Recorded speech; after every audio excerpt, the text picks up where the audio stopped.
नमस्कार. दीपक रेगे कथाकथन चॅनलवर तुम्हा सगळ्यांचं मनापासून स्वागत करतो आणि एकच विनंती करतो की अजूनपर्यंत जर तुम्ही चॅनल सबस्क्राईब केलेलं नसेल तर प्लीज चॅनल सबस्क्राईब करा. तुम्ही ऐकताय आरोपी ही दीर्घ कथा आणि आज भाग दुसरा. क्षिती ऑफिसच्या बाहेर पडल्यावर पाणिनीने सौम्याकडे कपाळावर आठ्या घालून बघितलं. सौम्या, मला सांग, एखादी बाई कुठे पैसे वाचवता येतील खरेदी करताना हे बघण्यासाठी पेपर का वाचत असावी, आणि ते वाचून खरेदीला जाताना मात्र टॅक्सी भाड्यानं करून खरेदी होईपर्यंत टॅक्सी एंगेज का ठेवत असावी? म्हणजे खरेदीपेक्षा टॅक्सीचा खर्च ती जास्त का करत असावी? आणि त्याहून महत्वाचं म्हणजे घरून निघताना ती टॅक्सी करत नाही आणि केलेली टॅक्सी परत घरापर्यंत आणत नाही. टॅक्सी बसस्टॉपला सोडते आणि घरी येताना बस करून येते. ही काय भानगड आहे? सौम्यानं आपली मान होकारार्थी हलवली. माझ्याही लक्षात येत नाहीये आणि मला सुद्धा नेमके हेच प्रश्न पडलेत. आता मी हे समजू शकतो की ती मधुरा महाजन काहीतरी एक मोठा खेळ खेळतीये. सौम्या, एक काम कर, त्या कनकला फोन करून जरा इकडे बोलवून घे. सर, तुम्ही हा तर प्रयत्न करत नाही आहात ना? हे बघ, तुझ्या जे मनात आहे तोच माझा प्रयत्न चाललाय सौम्या. आपलं हे अशील आहे ना, हे फार मोठ्या अडचणीत सापडलंय. त्यात महत्वाची गोष्ट अशी आहे की तिला न्याय मिळवून द्यायचा असेल तर तिला काही पैसे खर्च करायला लागणार आहेत, पण ते पैसे मात्र तिच्याकडे नाही आहेत. आपल्यालाच तशी काहीतरी व्यवस्था करावी लागेल तिच्यासाठी. तिला बिचारीला गुप्तहेर नेमणं शक्य नाहीये, पण तिच्यासाठी मी मात्र तो नेमू शकतो. सर, तुम्ही जेव्हा क्षितीला तिच्या मधुरा आत्याचं सविस्तर वर्णन करायला सांगत होतात तेव्हा तुमच्या डोक्यात हेच होतं ना? आपल्या सेक्रेटरीपासून काही लपवून ठेवता येत नाही आणि ठेवू सुद्धा नाहीये. मानलं तुला, तू माझ्या मनातलं ओळखलंस. कनकला बोलवून घेतेस ना? सौम्या सोहनीनं इंटरकॉमवरून ओजेसच्या ऑफिसमध्ये फोन लावला आणि त्याला पाणिनीनं बोलवल्याचं सांगितलं. थोड्याच वेळात कनकचा एका विशिष्ट प्रकारचा दारावर केलेला टकटक आवाज आला. सौम्यानं त्याला आत घेतलं. हाय पाणिनी, हाय चिकणे. त्याच्या खास शैलीत कनकनं पाणिनी आणि सौम्याला अभिवादन केलं. काय, माझ्यासाठी काय काम आहे का? हो, एक खास काम आहे. तुला एकाचा पाठलाग करायचा आहे, आणि असा पाठलाग करायचा आहे की पाठलाग करणारा तुझा गुप्तहेर पकडला जाता कामा नये. एक वेळ ज्याचा पाठलाग तो करणार आहे ती व्यक्ती त्याला हुलकावणी देऊन गेली तरी चालेल. पाठलाग करायचा आहे मधुरा महाजन या नावाच्या एका बाईचा, आणि हा तिचा पत्ता. पाणिनी म्हणाला आणि त्याने व्हिजिटिंग कार्ड ओजसकडे दिलं. नाही, हे नक्की काय आहे? म्हणजे अपार्टमेंट आहे का बंगला आहे का रो हाऊस आहे? एक दुमजली बंगला आहे, खूप जुना बंगला आहे, आणि बंगल्याचा आकार जेवढा आहे त्याच्या 5 पट जवळजवळ प्लॉट आहे. मग ज्याचा पाठलाग करायचा आहे त्याचं वर्णन कर की जरा. साधारण 50ची स्त्री आहे. चेहऱ्यानं वयापेक्षा बरीच कमी दिसते, पण कपडे फार जुनाट घालते. एकदम चांगली फिगर असलेली बाई आहे. 5 फूट 3 इंच उंची, साधारण 60 किलोच्या आसपास वजन असेल. आणि कनक, तुला आणखीन एक टीप देऊन ठेवतो. त्या बाईचं वागणं विचित्र आहे. म्हणजे ती घरातनं बाहेर पडते, बसच्या लाईनमध्ये उभी राहते, बस पकडते, तिच्या इच्छित स्थळी जाते, बसमधनं उतरल्यावर ती टॅक्सी करते, वेगवेगळ्या मॉलमध्ये आणि दुकानात जाऊन खूप खरेदी करते. ती खरेदी होईपर्यंत टॅक्सी एंगेज ठेवते, परत त्याच टॅक्सीत बसते, बसस्टॉपवर येते आणि बसमध्ये बसून परत घरी येते. म्हणजे बसस्टॉपपाशी उतरते घराजवळच्या आणि तिथून चालत चालत घरी येते. अरे बापरे, विचित्रच आहे की हे सगळं. ना, तेच तर सांगतोय मी. हेच सगळं काय भानगड आहे नेमकी ते शोधून काढायचं आहे. हे सगळं शोधून काढण्याचा हेतू काय आहे? पण तो हेतू काय आहे हेच मला शोधून काढायचं आहे ना. मग आता मला तुझ्या आशिलाबद्दल जरा सांग. तुला खरं सांगायचं आत्ता तर माझा आशील नक्की कोण असणार हे मला नाही माहिती. मी माझी उत्सुकता म्हणून हे शोधून काढायचं ठरवलंय. त्यामुळे हे शोधून काढण्यासाठी तू मला जास्त खर्चात टाकू नको. उलट पक्षी तुझा उत्कृष्ट असा माणूस या कामावर नेम आणि मगाशी सांगितल्याप्रमाणे त्या स्त्रीला आपला पाठलाग होतोय हे अजिबात कळता कामा नये. ठीक आहे ना, काही हरकत नाही. पण तुझा काय अंदाज आहे पाणीनी? तुझी ती बाई तिच्या त्या गुप्त मिशनवर आजच बाहेर पडेल? ती पडणार नसली तरी मी आज बाहेर पडून तिला बाहेर काढीन. मला वाटतं तुला अत्यंत तातडीनं काहीतरी हालचाल व्हायला हवी आहे या प्रकरणात, अगदी तातडीनं, म्हणजे आत्ता.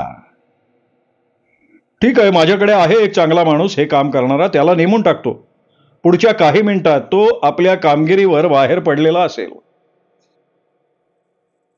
कनक ओजसची विशिष्ट प्रकारे दारावर केलेली टकटक पाणिनीने ऐकली त्यावेळी संध्याकाळचे 5 वाजून गेले होते. सौम्यानं दरवाजा उघडला आणि कनक आत आला. हा, हॅलो कनक. अरे, आता मी सगळं आवरून निघायच्याच तयारीत होतो बघ. मला अंदाज होताच की तू आज लवकर ऑफिस बंद करून तुझ्या या चिकण्या सेक्रेटरीला घेऊन कुठेतरी कॉफी हाऊसमध्ये जाऊन बसणार असशील. माझ्या वाट्याला तुझ्या खर्चानं खादाडी करायचं भाग्य कधी लाभणार आहे कोण जाणे. बरं, बोल, काय विशेष काय? नाही, काही नाही, पण असे काही प्रसंग घडलेत की त्यामुळे मलाच कोड्यात पडल्यासारखं झालंय. काय घडलंय विशेष? माझ्या माणसांनी काहीतरी विचित्रच शोधून काढलाय. थोड्याच वेळापूर्वी त्यांनी फोन करून मला सांगितलं आणि मी विचार केला की हे सगळं तुझ्या कानावर घालावं. त्यांनी कुठून फोन केला तुला बाबा? त्याच्या कारमधनंच मला फोन केला. म्हणजे त्याची कार त्यांनी तू सांगितलेल्या पत्त्यावर तिच्या बंगल्याच्या बाहेर उभी करून ठेवली होती. बरं, मग काय घडलं विशेष? आपला उदरनिर्वाह चालवायला तुझी ती मधुरा महाजन नक्की काय करत असावी असा तुझा अंदाज आहे पाणीनी? म्हणजे ती काम करते? काम करते ती. काय काम करते? ती पेन्सिली विकते. हे ऐकून पाणीनी एकदम उडाला. काय सांगतोयस? अरे हो, ती पेन्सिली विकते. बरोबर आहे मी सांगतो ते. हे बघ, डेक्कन कॉर्नरला ग्लॉसी कंपनीच्या शोरूम समोर ती पेन्सिली, गॉगल आणि हवेच्या उशा अशा वस्तू विकते. त्या ग्लॉसी कंपनीनं या गोष्टीला काही हरकत घेतली नाही. मला मिळालेल्या माहितीनुसार त्या कंपनीच्या एका संचालकांनी तिला परवानगी दिलेली आहे. ती रोज जाते या वस्तू विकायला, रोज सतत जात असते. आणि किती वेळ ती विकायला बसते? नाही, मला अजून पूर्ण अंदाज नाही आला त्याचा, पण माझ्या माणसांनी सांगितल्यानुसार कधी कधी ती पूर्ण दिवस तिथे असते तर कधी कधी एखादा तासभरच असते. ती येते जाते कशी? म्हणजे कुठल्या वाहनानं? टॅक्सीनी. अरे, साधी पेन्सिली विकणारी बाई रोज टॅक्सीनं ये जा करते याची चर्चा नाही झाली त्या ठिकाणी जवळपास लोकांमध्ये?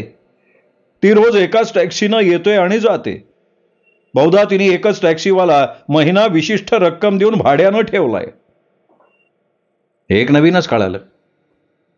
पण कनक, मी सांगितल्याप्रमाणे ती वेगवेगळ्या दुकानात खरेदी करते याबद्दल काही माहिती घेतली का? हो, घेतली ना. तू सांगितल्याप्रमाणे ती घरातनं बसने निघते, टॅक्सी करते आणि वेगवेगळ्या दुकानात खरेदी करत बसते. ही सगळी खरेदी होईपर्यंत ती टॅक्सी काही सोडत नाही. पुन्हा खरेदी संपली की त्याच टॅक्सीनं ती बसस्टॉपवर जाते, टॅक्सीवाल्याचे पैसे देते आणि बसनं घराजवळच्या स्टॉपजवळ उतरते. यात गंमत अशी आहे, खरेदी करायला जाताना ती वापरत असलेली टॅक्सी ही वेगळी असते. म्हणजे रस्त्यावरची कुठली तरी टॅक्सी ती घेते, पण पेन्सिली विकायला जाताना मात्र तिचा टॅक्सीवाला ठरलेला असतो. या ग्लॉसी कंपनीबद्दल काय सांगता येईल? ही कंपनी इलेक्ट्रिक आणि इलेक्ट्रॉनिक गॅजेट्स उत्पादन आणि विक्री करणारी कंपनी आहे. अर्थात डेक्कन कॉर्नरला त्यांचं फक्त विक्रीचं आउटलेट आहे, उत्पादन हैदराबादला होतं त्यांचं. एवढ्यात फोन वाजला. सौम्यानं फोन घेऊ का असं नजरेनंच पाणिनीला विचारलं. पाणिनी फोन घे म्हणाला. सौम्या थोडा वेळ हळू आवाजात फोनवर काहीतरी बोलली. नंतर फोनवर हात ठेवून पाणिनीला म्हणाली, आपली नवीन अशी क्षिती आहे फोनवर, ती खूप मोठ्या संकटात आहे असं वाटतंय. ती विचारते आता तातडीने तुम्हाला भेटणं शक्य आहे का? ठीक आहे, मी बोलून घेतो तिच्याशी, मला फोन दे. असं म्हणून पाणिनीने फोन हातात घेतला. पलीकडून क्षितीचा एकदम एक्साइट झाल्यासारखा आवाज येत होता. मिस्टर पटवर्धन, मी एका भयंकर स्थितीत सापडली हो. म्हणजे अगदी जीवन मरणाचा प्रश्न आहे माझ्या. तुम्ही इकडे येऊ शकता का? इकडे म्हणजे नक्की कुठे? म्हणजे मी जिथे राहते तिथे, माझ्या आत्याच्या घरी. तिचा पत्ता आहे की तुमच्याकडे? काय झालंय काय? म्हणजे नेमका प्रॉब्लेम काय आहे? माझ्यावर चोरीचा आरोप केला जातोय. केला जातोय म्हणजे? कोण करतोय आरोप तुझ्यावर? तुझी आत्या? नाही, अगदी तसंच काही नाही. एक माणूस आहे. तो असं सांगतोय की मी तुझ्या आत्याच्या कुटुंबाचा मित्र आहे. त्याचं नाव आहे साहिर सामंत. तो आत्याला जरा भडकवतोय की क्षितीला अटक करायला पाहिजे. आणि इथे एक पोलीस सुद्धा आलाय, CID म्हणून. मला सांग, तू काही बोललीस? म्हणजे काही विधान केलंस का? म्हणजे काय नेमकं म्हणायचं? मी त्यांना म्हणाले की तुम्ही सगळे मूर्ख आहात. नाही नाही, तसं नाही, तसं नाही. म्हणजे मला तू ज्या गोष्टी बोलतीयस त्यातलं काही त्यांना तू सांगितलंयस का? नाही, आत्तापर्यंत तरी काही नाही. ठीक आहे, तू तिथे शांत बसून राहा.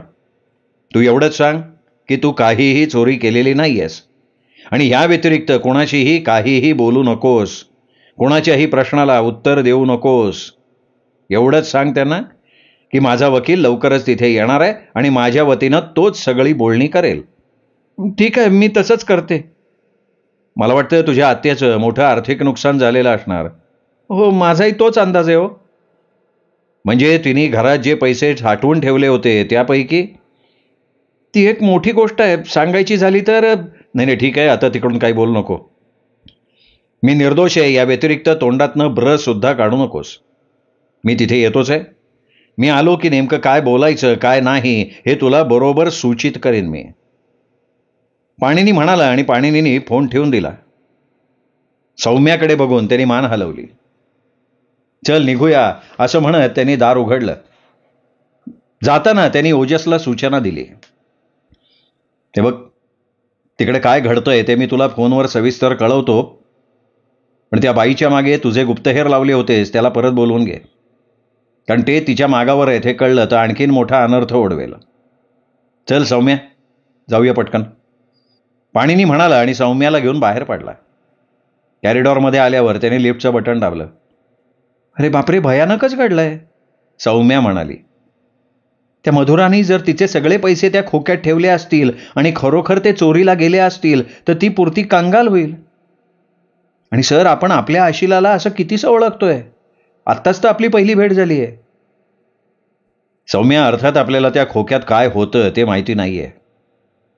आपण फक्त आपला अंदाज करू शकतो. लिफ्ट वरती आली. दोघे आतमध्ये बसले. लिफ्टमध्ये असताना दोघं काहीच बोलत नव्हते. खाली पार्किंगमध्ये आल्यानंतर पाणिनीने आपली गाडी काढली. आत्याच्या त्या दुमजली बंगलीपर्यंत नेली. दारावरची बेल वाजवली. ती वाजता क्षणी एका 40शीच्या घरातल्या रुंद खांद्याच्या एका माणसानं दार उघडलं. त्या दोघांना बघून तो म्हणाला, हे बघा, तुम्हाला आत येता येणार नाहीये. मी माझी ओळख करून देतो. मी पाणिनी पटवर्धन, ॲडव्होकेट. मी क्षितीचा वकील आहे आणि मला वाटतं क्षिती आतमध्ये आहे. माझ्या बरोबर आहे ती माझी सेक्रेटरी सौम्या सोहोने. मला माझ्या आशिलाला म्हणजे क्षितीला भेटण्यासाठी आतमध्ये जायचंय. तुम्ही आत येऊ शकत नाही. कोण म्हणतं असं? अरे मी म्हणतो, तो दारातला माणूस म्हणाला.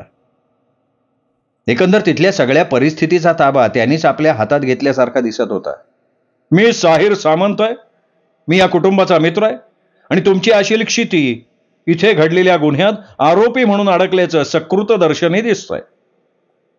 तुम्हाला तुमच्या आशिलाबरोबर जर बोलणं करायचं असेल तर ती जेव्हा पोलीस स्टेशनला हजर होईल तेव्हा तुम्ही तिच्याशी बोलू शकता. तुम्ही पोलिसांना कळवलंय? आम्ही कळवतोय. तुम्ही स्वतः पोलीस आहात का? नाही, मी पोलीस नाही. मी कोण आहे हे तुम्हाला सांगितलंय मी. क्षिती बाहेर ये, पाणिनी जोरात ओरडला. क्षिती बाहेर ये, तू माझ्या बरोबर येणार आहेस.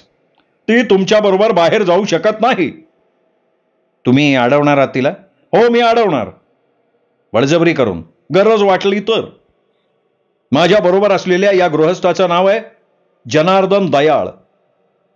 या शहरात असलेल्या सिक्रेट नावाच्या प्रसिद्ध गुप्तहेर संस्थेचा हा भागीदार आहे. तुम्ही सिक्रेट या संस्थेबद्दल ऐकलं असेलच. मिस्टर दयाळ हे आतमध्ये त्यांच्या तपासणीचं काम करतोय. त्यांचं काम झालं की आम्ही पोलिसांना बोलून तिला अटक करण्याची प्रक्रिया पूर्ण करू. हे बघा, मी काही बळजबरीनं तुमच्या घरात घुसू इच्छित नाही. पण मी माझ्या आशीला बरोबर मात्र नक्कीच बोलणार आहे. तेवढ्यात पाणिनीनं घराच्या आतून पावलांचा आवाज ऐकला आणि क्षिती आतनं ओरडली, मिस्टर पटवर्धन, मी इथे आहे. शाहीर सामंत वळला. त्यांनी तिच्याकडे चमकून बघितलं. पाणिनी पटवर्धननी आपला आवाज वाढवला, मिस्टर सामंत, माझ्या आशिलाला तुम्ही स्पर्श तर करून दाखवा. मान मोडून टाकीन मी. चल क्षिती, तू माझ्या बरोबर येणार आहेस. तुम्ही असं करू शकत नाही मिस्टर पटवर्धन. शाहीर तू जरा शांत हो. अरे पाणिनी पटवर्धन शहरातला एक प्रसिद्ध वकील आहे, त्याच्याशी जरा जपून बोल. अरे असेल प्रसिद्ध वकील म्हणून तो काही कोणाची मान नाही मोडू शकत. मी प्रयत्न करून बघतो ना जरा मान मोडता येते का. पाणिनी हसून म्हणाला, अरे दयाळ, इथे आपण दोघे आहोत एकमेकांना साथ द्यायला, आणि तू तर चांगला बलदंड आहेस. तू का मागे हटतोयस? हे बघ, त्याच्यातले कायदेशीर बाबी आहेत. तू आधी शांत हो. क्षिती, सरळ बाहेर ये, माझ्या दिशेनं चालत ये. आणि जर का तुला कोणी थांबवायचा प्रयत्न केला तर सरळ त्याला विरोध कर, मग मी तुझ्या मदतीला येतो. मिस्टर पटवर्धन, मी काय सांगतोय ते तुम्ही नीट ऐका.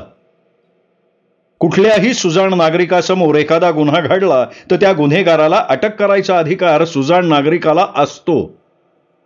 प्रत्येक सुजाण नागरिक हा गणवेश न घातलेला पोलीस असतो, हे तुम्हाला चांगलंच माहिती आहे, कारण तुम्ही नाणावलेले वकील आहात.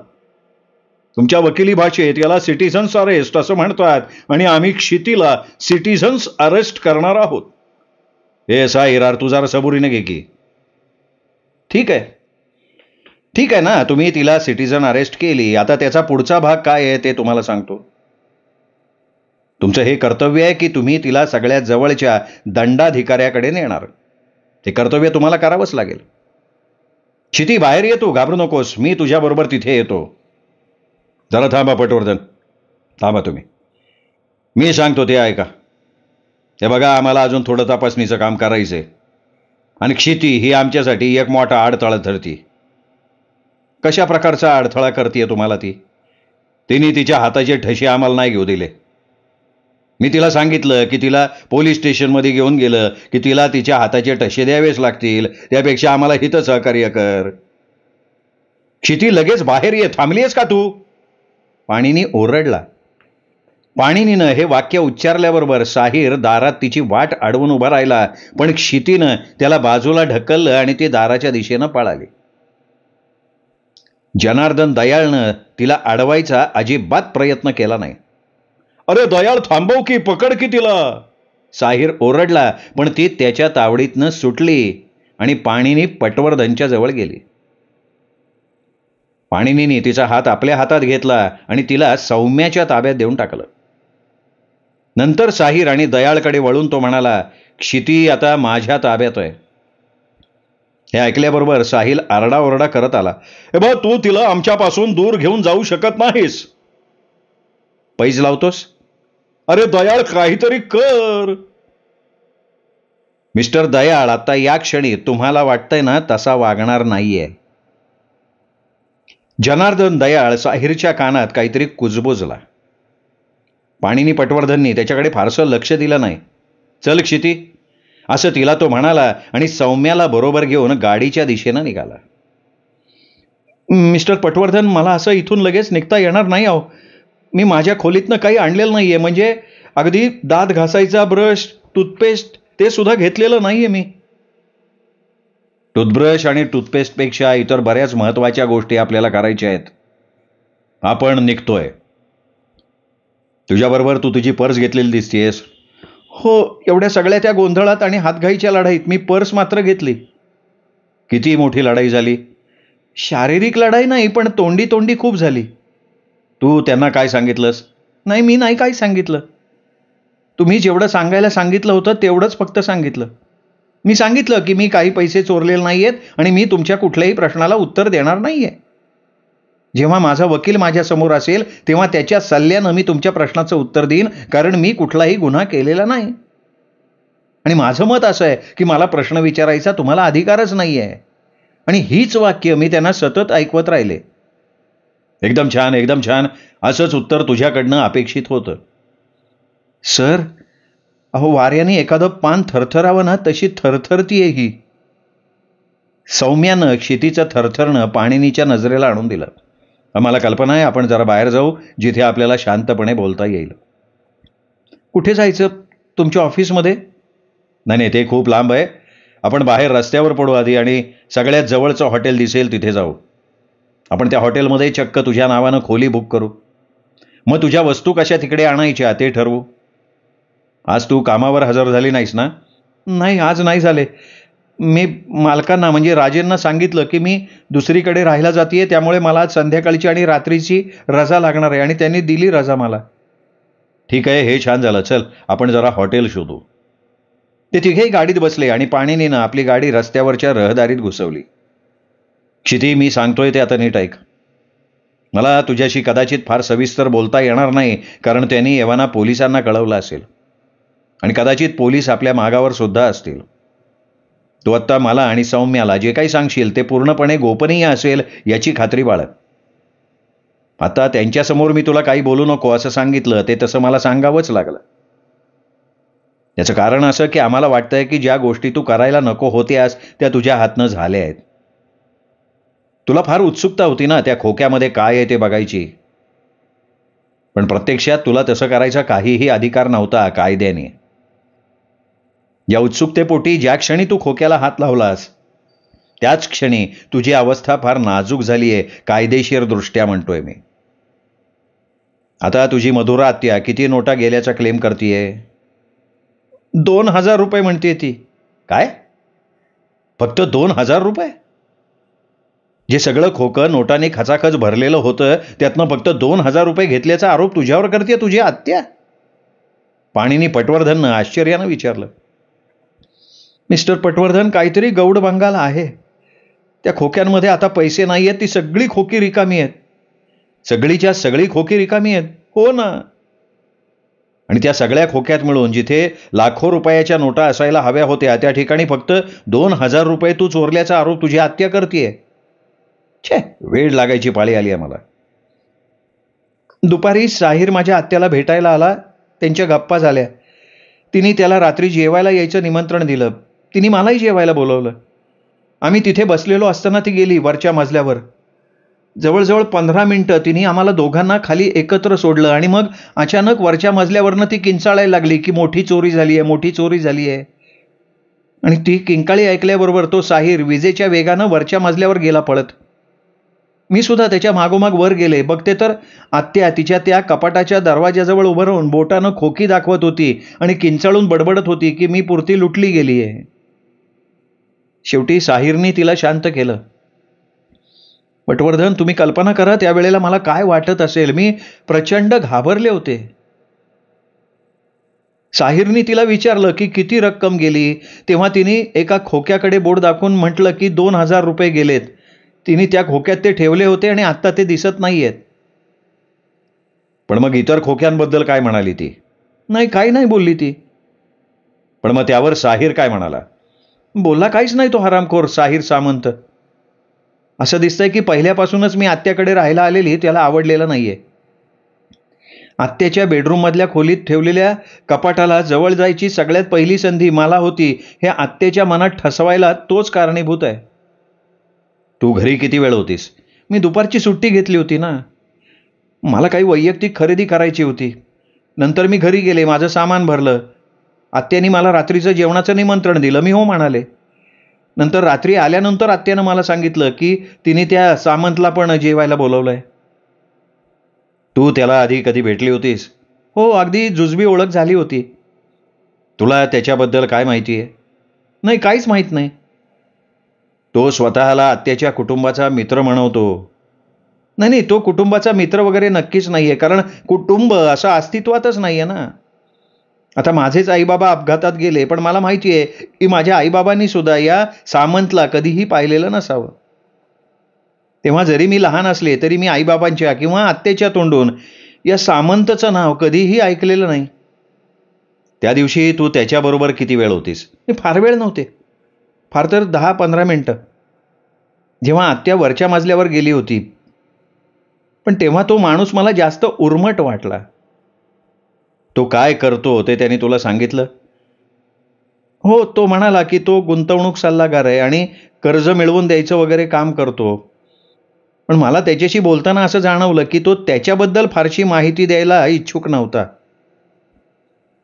तू त्याला हे नाही का विचारलंस की तो तुझ्या आत्याला किती वर्ष ओळखतोय? नाही, नाही विचारलं नाही. मी वैयक्तिक असे कुठलेही प्रश्न त्याला नाही विचारले. आम्ही दोघंही खाली बसलो होतो आणि फालतू विषय काढून वेळ काढत होतो. तो विचारत होता की इथे तुला कसं वाटतंय? तू हॉटेलात नोकरी करतेस हे समजलं, असं सुद्धा म्हणाला तो. मग त्यांनी हे विचारलं की नोकरी का करतेस? ही अशी चर्चा झाली. माझ्याकडून काही गोष्टी तो काढून घेत असावा असं मला जाणवत होतं. आपण त्या सामंतबद्दल आणखीन माहिती काढूया. मला एक शक्यता वाटतेय की तो एक घुसखोर असावा. म्हणजे काय? त्यांनी शोधून काढलं असावं की तुझी आत्या जरी गरीब असल्याचं दाखवत असली तरी तिच्या मालकीची काहीतरी मालमत्ता असावी. इन्कम टॅक्स विभाग अशा लोकांची माहिती देणाऱ्याला काही बक्षीस देतो, जर त्यांना त्या व्यवहारात कर टाळलाय असं लक्षात आलं ना तर. त्याच्याशी बोलताना मला तो असा चोंबडेपणा करणारा वाटला. त्याला काही प्रश्न विचारले की तो खांदे उडवायचा, विषय बदलायचा. आम्ही खाली होतो ना तेव्हा त्यांनी मला विचारलं की मधुरा आत्या स्वयंपाक कसा करते? मी उत्तर दिलं की फार सुगरण आहे ती. पण मला उगाचच वाटतंय की यापूर्वी तो तिथे जेवायला आलेला असावा. त्या रात्री आत्याने काही खास पदार्थ केले होते का की जे नेहमी करायची तेच? नेहमीचेच, फक्त गोड काहीतरी पाहिजे म्हणून श्रीखंड. बरं, तुझ्या आत्याने जेव्हा आरडाओरडा केला की ती लुटली गेली आहे त्यानंतर काय झालं? त्यावेळी त्या साहिरनं आत्याला सांगितलं की पोलिसांना बोलवलं पाहिजे. तेव्हा आत्या म्हणाली की या भानगडीत पोलीस नको. तेव्हा साहिर म्हणाला की त्याच्या ओळखीचा एक खाजगी गुप्तहेर आहे, तो त्या खोक्यावरचे ठसे घेऊ शकेल. सगळे खोके नाहीसे झाले होते. सगळे, फक्त एकाचा अपवाद, आणि तो एकच रिकामा खोका जमिनीवर पडलेला होता. बरं, नंतर काय झालं? साहिरनी त्या गुप्तहेराला फोन करून बोलवलं, त्या जनार्दन दयाळला. मी लगेच तुम्हाला फोन लावत होते पण फोन बिझी होता तुमचा. मग पुढे घटना फार झपाट्यानं घडल्या. हा जनार्दन दयाळ आला. तो फार आक्रमक आणि उद्धट.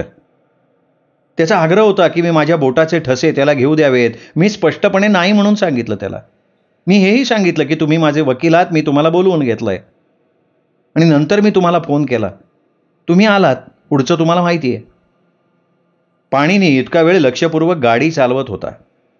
त्यांनी पाहता पाहता गाडी हायवेवरच्या प्रवासी नावाच्या हॉटेलच्या आवारात आणली. त्यानं स्वतःची, सौम्याची, क्षितीची ओळख मॅनेजरला करून दिली. क्षितीला रजिस्टरमध्ये सही करायला लावली. आम्ही क्षितीबरोबर इथे थोडा वेळ थांबू इच्छितो. अरे, तुम्ही आत आलात ना तेव्हाच मी तुम्हाला ओळखलं होतं, पाणिनी पटवर्धन. जरूर जरूर जरूर, तुम्हाला काही हवं असेल तर निसंकोचपणे सांगा. पाणिनीने त्याचे आभार मानले. क्षिती आलूरकर, तुझ्या आत्याविषयी आम्हाला काही माहिती मिळाली आहे. अजूनही माहिती काढतोय आम्ही. तुला मी ती माहिती आत्ता मुद्दाम सांगणार नाही. पोलिसांनी तुला प्रश्न विचारले तर तुला ती माहिती नसलेलीच बरी, कारण माहिती दिली तर तुला काही गोष्टी दडवाव्या लागतील, खोटं बोलावं लागेल. ते मला नकोय. हो, बरोबर आहे तुमचं.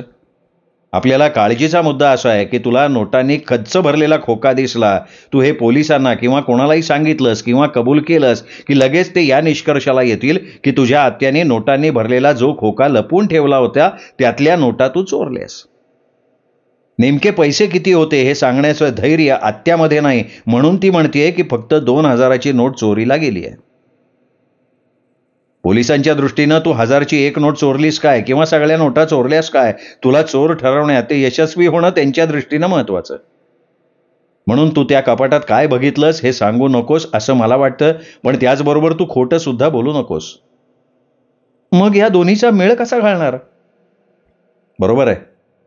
मेळ घालायला गेलं तर ते जास्त संशय घेतील, म्हणूनच तू असं विधान करणार आहेस की तू एका चांगल्या घरातली, कुटुंब वत्सल अशी मुलगी आहेस. अपघातात आईवडील गेल्यामुळे तू खूप काही सोसलंयस आणि त्याला मदत म्हणून तू नोकरी सुद्धा करतेयस. अशा परिस्थितीत तुझ्यावर आलेल्या या आरोपामुळे तू व्यथित झाली आहेस आणि त्यामुळे तुझ्यावर आरोप करणाऱ्या गुप्तहेर दयाळ आणि स्वतःला कौटुंबिक मित्र म्हणणारा साहिर सामंत या दोघांच्या विरुद्ध तू अब्रू नुकसानीचा दावा दाखल करायचा विचार करतेयस.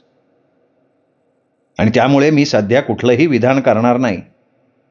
या दाव्यात आत्याला पण सामील करून घ्यायचं का नाही याचा आम्ही विचार करतोय आणि आमचा हा निर्णय पक्का होईपर्यंत कुठलंही विधान करण्यासाठी मला माझ्या वकिलांनी परवानगी दिलेली नाही. तू करू शकशील हे सगळं? हो, का करू शकणार नाही? मी काही बुद्धी नाहीये. Good girl. आता या टेबलवर बस आणि मी सांगतो तसं पत्र तुझ्या आत्याला उद्देशून लिही. असं लिही की इथून पुढे पाणिनी पटवर्धन हे माझे वकील राहणार आहेत आणि त्यात उल्लेख कर की मी अचानक निघून गेले याचं कारण मला धमक्या येत होत्या. माझ्या काही वस्तू तुझ्या घरातल्या मी राहत असलेल्या खोलीत आहेत, त्या तिथून नेण्यासाठी मी सौम्या सोहोनी हिला अधिकार दिलेत. ती माझ्या वस्तू घेऊन येईल. सगळ्या वस्तू एकाच खेपेत आणता आल्या नाहीत तर ती पुन्हा तिथे येईल, त्यासाठी सुद्धा मी तिला अधिकार दिलेले आहेत. पण या सगळ्या वस्तू मला लगेच लागणार आहेत. पाणिनीनं सांगितल्यानुसार क्षितीनं पत्र खरडलं, पाणिनीकडे दिलं. माय गॉड, हे पत्र घेऊन तुम्ही आत्याच्या घरी गेलात तर ते लोक तुम्हाला हाकलून देतील. नाही, मला नाही तसं वाटत. ते कदाचित मज्जाव करतील मला आत येण्यासाठी, पण हाकलून नाही देणार. तुझं जेवण झालंय? नाही. पाणिनी पटवर्धननं आपल्या खिशातनं ₹1000 काढून तिला दिले. या हॉटेलमध्ये खाली रेस्टॉरंट आहे, तिथे जा, जेवून ये. थोडे पैसे उरतील, तुला राहू देत. मला भूक नाही आहे, इच्छा नाही आहे खायची. मी पार कोलमडली हो. ठीक आहे, अशा कठीण प्रसंगात असा होतो भुकेवर परिणाम, पण तरी थोडं जेवून घे, थोडा आराम कर. आम्ही अर्ध्या पाऊण तासात पुन्हा येतो. एवढं बोलून पाणिनी पटवर्धननं सौम्याला खूण केली आणि तिला घेऊन तो हॉटेलच्या बाहेर पडला. बाहेर पडल्यानंतर सगळ्यात आधी त्याने कनक ओजसला फोन केला.